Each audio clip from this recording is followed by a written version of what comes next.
স্বর্ণলতা ও জাদুকরি লেহেঙ্গার অদ্ভুত অভিযান। গ্রামের ছোট্ট মেয়ে স্বর্ণলতা ছিল খুব চঞ্চল ও কৌতূহলী। তার দিন কাটতো খেলাধুলা আর নতুন কিছু শেখার মধ্যে। একদিন সে তার মায়ের পুরনো ট্রাঙ্ক ঘাঁটতে ঘাঁটতে একটি উজ্জ্বল লেহেঙ্গা খুঁজে পেল।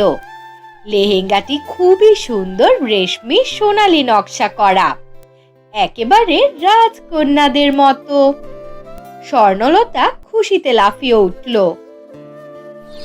একদিন বিকেলে স্বর্ণলতা তার মায়ের পুরনো আলমিরাটা ঘাঁটছিল।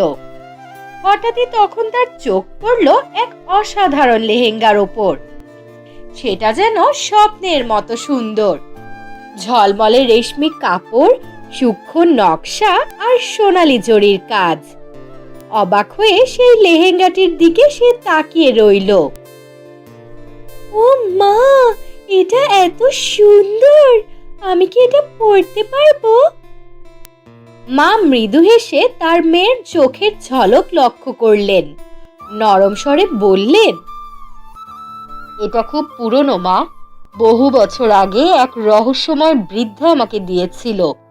তখন তিনি বলেছিলেন এই লেহেঙ্গার এক বিশেষ শক্তি আছে, তবে সেটা কেবল সাহসী আর সত্যবাদীদের জন্য কাজ করে। তুমি চাইলে পরে দেখতে পারো, তবে সাবধানে থেকো। স্বর্ণলতা আর দেরি করল না। এক উত্তেজনার স্রোতে সে লেহেঙ্গাটি গায়ে জড়িয়ে ফেলল। ঠিক তখনই এক অদ্ভুত ঘটনা ঘটল। লেহেঙ্গাটি হঠাৎ ঝলমল করে উঠল, যেন তার মধ্যে লুকিয়ে থাকা কোনো শক্তি জেগে উঠেছে। রঙিন আলো চারপাশে ছড়িয়ে পড়ল, আর মুহূর্তের মধ্যেই বাতাসে এক কোমল অথচ রহস্যময় কণ্ঠস্বর ভেসে এলো। তুমি এখন আমার নতুন মালিক। আমি লেহেঙ্গা, জাদুকরি পোশাক। আমার সঙ্গে থাকলে তুমি যে কোনো জাদু দেখতে পারবে। স্বর্ণলতা ভয় আর বিস্ময়ে জমে গেল।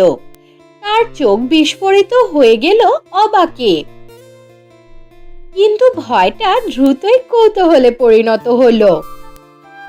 তুমি কথা বলতে পারো? তুমি কি সত্যি জাদুকরি?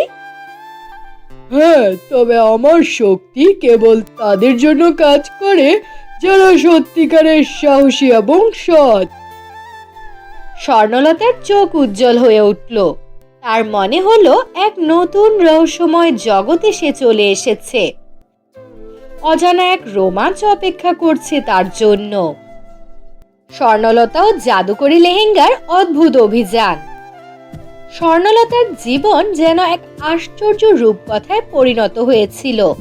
লেহেঙ্গার জাদুর সাহায্যে সে একের পর এক অবিশ্বাস্য অভিজ্ঞতা অর্জন করছিল। রঙিন মেঘের দেশে একদিন স্বর্ণলতা যখন লেহেঙ্গা পরে বাইরে দাঁড়িয়েছিল, তখন হঠাৎ সে অনুভব করলো তার পায়ের নিচের মাটি হালকা হয়ে যাচ্ছে। চোখের পলকেই সে মাটি থেকে উপরে উঠে যেতে লাগলো। একসময় সে দেখলো সে মেঘের উপরে উঠছে। চারপাশে রঙিন তুলোর মতো মেঘ ভাসছে। হঠাৎ সে শুনতে পেল মিষ্টি হাসির শব্দ। একটু সামনে যেতেই সে দেখতে পেল একদল ছোট ছোট পরী। তারা নীল, গোলাপি আর রূপলি পোশাক পরে উড়ে বেড়াচ্ছে আর পরস্পরের সঙ্গে গল্প করছে। স্বর্ণলতা, তুমি আমাদের রাজ্যে এসেছো। তুমি কি আমাদের সঙ্গে খেলবে? স্বর্ণলতা আনন্দের রাজি হয়ে গেল। সে পরীদের সাথে আকাশের বুকে লুকোচুরি খেলল। তারপর রঙিন মেঘ দিয়ে দুর্গ বানালো আর নরম তুলোর মতো মেঘের বিছানায় শুয়ে গল্প করলো। কিন্তু হঠাৎই এক মিষ্টি পরী বলল, আমাদের রাজ্যে খুব শীঘ্রই এক বিপদ আসতে চলেছে। তুমি কি আমাদের সাহায্য করবে? অবশ্যই, আমাকে বলো কি করতে হবে। পরীদের গল্প শুনে স্বর্ণলতা বুঝতে পারল সামনে আরো বড় কোনো রহস্য অপেক্ষা করছে। পানির নিচে রহস্যময় রাজ্য। পরীদের রাজ্য থেকে ফেরার পর একদিন স্বর্ণলতা এক নদীর ধারে হাঁটছিল। নদীর স্বচ্ছ পানিতে সে নিজের প্রতিবিম্ব দেখতে পেল, কিন্তু সঙ্গে সঙ্গে কিছু একটা আলাদা লাগলো। সে দেখলো পানির নিচে যেন কিছু আলো ঝলমল করছে।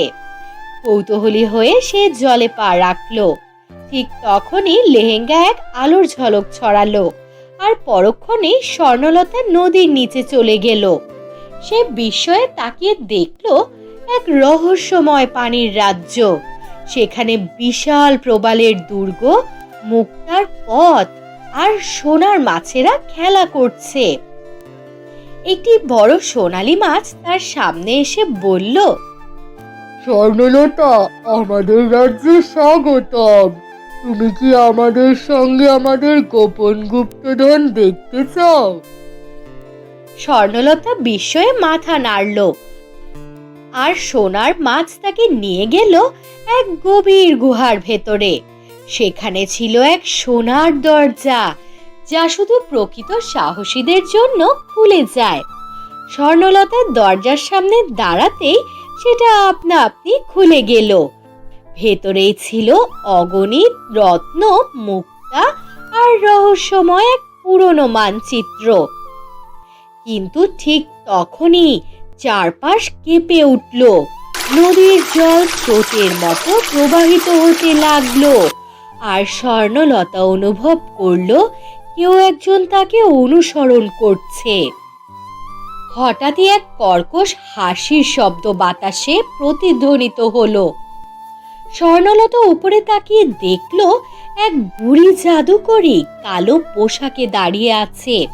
তার লম্বা আঙ্গুলগুলো বাঁকানো, চোখ দুটো জ্বলজ্বল করছে। জাদুকরী চিৎকার করে উঠল,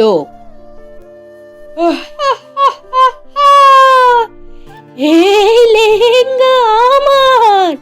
বহু বছর আগে আমি এটা হারিয়েছিলাম, এখনই আমাকে ফিরিয়ে দাও।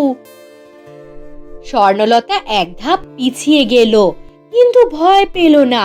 সে সাহসী কণ্ঠে বলল, না, এটা এখন আমার, আর আমি এটা ভালো কাজের জন্য ব্যবহার করব। জাদুকরী রেগে আগুন হয়ে গেল। সে আকাশে দুই হাত তুলে বিশাল ঝড় ডেকে আনলো। কালো মেঘ সবকিছু ঢেকে ফেললো। বাতাস গর্জে উঠল, আর চারপাশে বিদ্যুৎ চমকাতে লাগলো। স্বর্ণলতা দৃঢ় কণ্ঠে বলল, লেহেঙ্গা, আমাদের সাহায্য করো। লেহেঙ্গার আলো ঝলকানি দিয়ে জ্বলে উঠল, আর এক আশ্চর্য কণ্ঠস্বর ভেসে এলো, আমার জাদু শুধু সাহসীদের জন্য, তুমি ভয় পেও না। এক মুহূর্তের মধ্যেই লেহেঙ্গা থেকে এক উজ্জ্বল সোনালী আলো বেরিয়ে এলো। সেই আলো এতটাই শক্তিশালী যে মুহূর্তের মধ্যে কালো মেঘ গায়েব হয়ে গেল। ঝড় থেমে গেল, আর বিদ্যুৎ নিভে গেল। জাদুকরী আতঙ্কিত হয়ে উঠল। সে আর দাঁড়িয়ে থাকতে পারল না। এক চিৎকার দিয়ে সে ধোঁয়ায় মিলিয়ে গেল, যেন সে কখনোই ছিলই না। শেষ এবং নতুন শুরু। সবকিছু শান্ত হয়ে এলো। স্বর্ণলতা এক গভীর শ্বাস নিল। সে বুঝতে পারল সত্যিকারের শক্তি কোনো জাদুর মধ্যে নয়, সাহস আর সততার মধ্যে লুকিয়ে থাকে।